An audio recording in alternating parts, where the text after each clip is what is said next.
PM दं रनजित बसुमतारी बिथाङाबो जोङो खैबा बार दरखास्त होबाय जोङो प्लान्टेसन माबा खालामनो नागिरबाय र' एसे नेथ' दिनै र' होननानैनो दिनै दिनै रदलांदों होनना बुंनांगौ जाहैबाय आरो होनैनो रदलांबाय।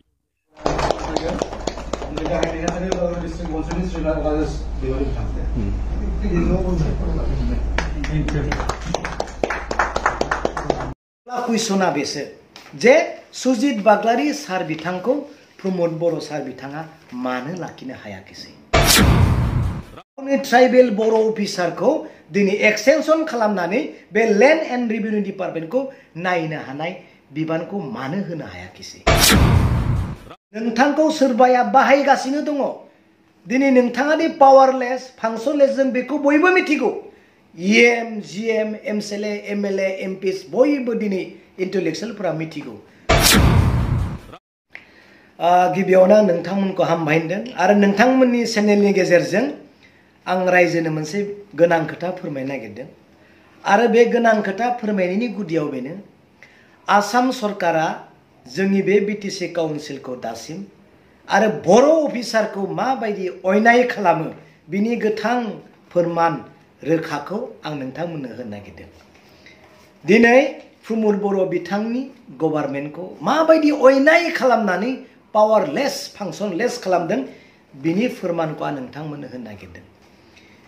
दिनै 19 तारिख सानथामनि सिगां 16 जुलाइयावहाय सुजित बाग्लारी सार ACS अफिसारखौ BTC सेक्रेटारियेटनिफ्राय लेन्ड एन्ड रेभिनिउ डिपार्टमेन्ट जा बिबान दङमोन बे बिबाननिफ्राय बिथांखौ बोखारनानै आसाम सरकारावहाय आसामनि मानकासार सालमारा मानकासारावहाय ट्रेन्सफार लानानै थांबाय। जों मिथिगौ सासे ACS अफिसारनि पिरियडआ काउन्सिलाव 3 बोसोर 3 बोसोरनि बांद्राय थानो मोना बिनि उनाव ट्रेन्सफार खालामनाय जायो। नाथाय बिथांनि पिरियडआ दासिमबो 3 बोसोर जायाखै 2 बोसोरावनो सुजित बाग्लारी सार बिथांखौ आसाम सरकारा बे BTC सेक्रेटारि अफिसनिफ्राय लानानै थांबाय।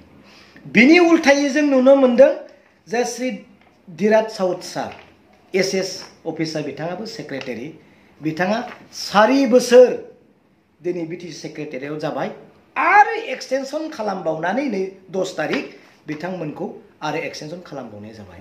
प्लास आरोबाव दिथाकानन्द हाजरिका सार ACS बिथांखौबो 4 बोसोर जाबाय 3 बोसोर बारलांबाय बिथांखौबो दिनै एक्सटेनसन खालामनानै आरो BTC सेक्रेटारियेटआव काउन्सिलखौ नायनो थाखाय बिबान होदों। अब्ला कुइसना बेसो जे सुजित बाग्लारी सार बिथांखौ प्रमोद बर' सार बिथाङा मानो लाखिनो हायाखिसै? गावनि बिदा असे गावनि ट्राइबेल बर' अफिसारखौ दिनै एक्सटेनसन खालामनानै बे लेन्ड एन्ड रेभिनिउ डिपार्टमेन्टखौ नायनो हानाय बिबानखौ मानो होनो हायाखिसै? जों मिथिगौ नोंथांनि पावारखौ सोरबाया सालायगासिनो दङ नोंथांखौ सोरबाया बाहायगासिनो दङ। दिनै नोंथाङा दि पावारलेस फांसनलेस जों बेखौ बयबो मिथिगौ। EM, GM, MCLA, MLA, MPs बयबो दिनै इन्टेलेक्सुयेलफोरा मिथिगौ।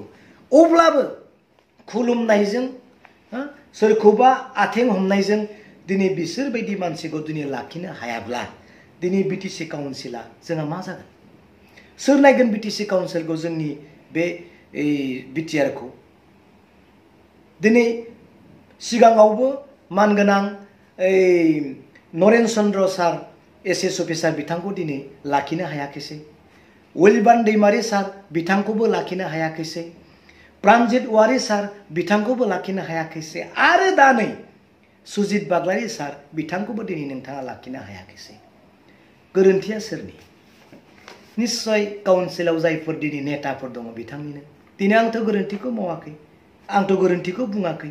19टा सार्कोल अफिसाराव प्रमोद बर' बिथां गभर्नमेन्ट जानाय लोगो लोगोनो 19 जन गुबुन आदार्स अफिसारफ्रा फैबाय दासिमबो सासेबो बर' अफिसार गैया।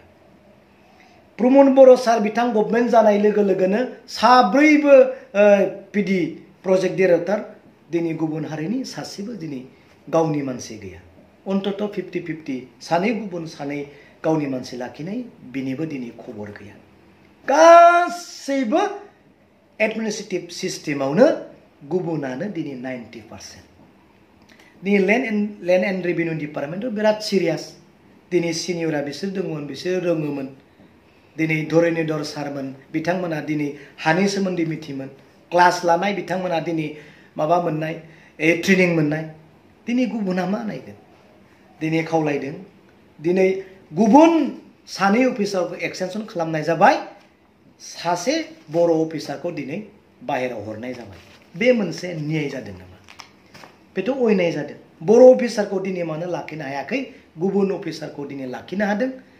बे प्रमद बर' बिथांनि दुर्बलता। खावलायदों, खुलुमनानैब्लाबो, आथिं हमनानैब्लाबो सुजित बाग्लारि सारमोन बिथांखौ दिनै लाबोफिननो थाखाय खावलायदों। आरो बर' ट्राइबेल अफिसारखौ लाबोनो थाखाय जोङो खावलायगोन जेन जोंनि बिटिसि सेक्रेटारियेटआ मोजाङै खुंजाथों, सालायजाथों। दिनै जों बेखौ खावलायदों।